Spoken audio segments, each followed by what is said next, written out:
زنا کرنے والوں میں بیٹھو گے تو کبھی نہ کبھی تم بھی زنا کرو گے.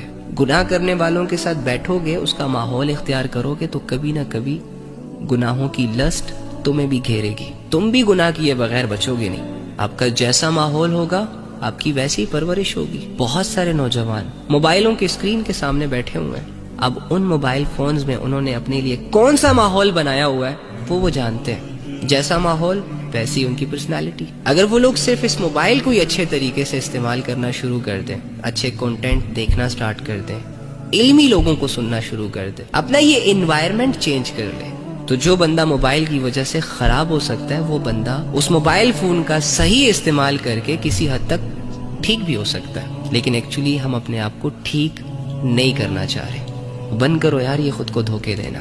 زندگی روزانہ تمہیں موقع نہیں دے گی.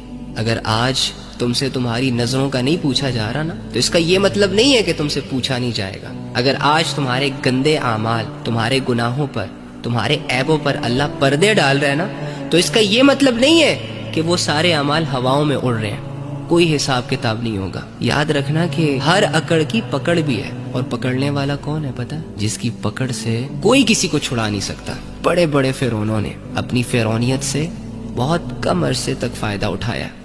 بڑے بڑے دولت مندوں نے اپنی دولت سے بہت کم عرصے تک فائدہ اٹھایا. بڑے بڑے بدماشوں نے اپنی بدماشیوں سے بہت کم عرصے تک فائدہ اٹھایا. تو آپ کے اندر اور میرے اندر بھی اگر کوئی فرعونیت ہے، اگر کوئی بدماشی ہے، اگر کوئی اکڑ ہے، اگر کوئی غفلت ہے، اگر کوئی نافرمانی ہے جس کی وجہ سے ہمیں یہ لگتا ہے کہ ہم بہت کول ہیں، دنیا ہماری مٹھی میں، لوگ ہماری واہ واہ کر رہے ہیں، تو اس آیت کو اپنے دل پہ لکھ لو. کل نفس ذائقۃ الموت. ہر جاندار کو موت کا مزہ چکھنا ہے. یعنی جس طرح اعمال ہوں گے موت کا ذائقہ بھی ویسا ہی ہوگا. اگر اعمال برے ہیں تو موت کے وقت موت کا ذائقہ اتنا خوفناک ہوگا کہ ہم سے برداشت نہیں ہوگا. اور اگر کسی کے اعمال اچھے ہیں تو وہ اپنی موت کا ذائقہ بہت اچھے طریقے سے ٹیسٹ کرے گا. تو میرے بھائی اور میری بہنوں، ہمیشہ کی طرح میں بار بار آپ سے یہی کہوں گا کہ زندگی بہت مختصر ہے.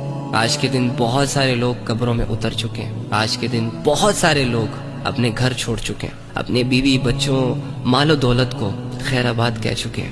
اگر آج ہمیں زندگی نے موقع دیا ہے اور ہم نہیں گئے اپنے رب کے پاس تو آؤ کچھ تیاری کر لیتے ہیں. ہو سکتا ہے کل رب سے ملاقات کو چلے جائیں. عفوك إني للنور مدت يداي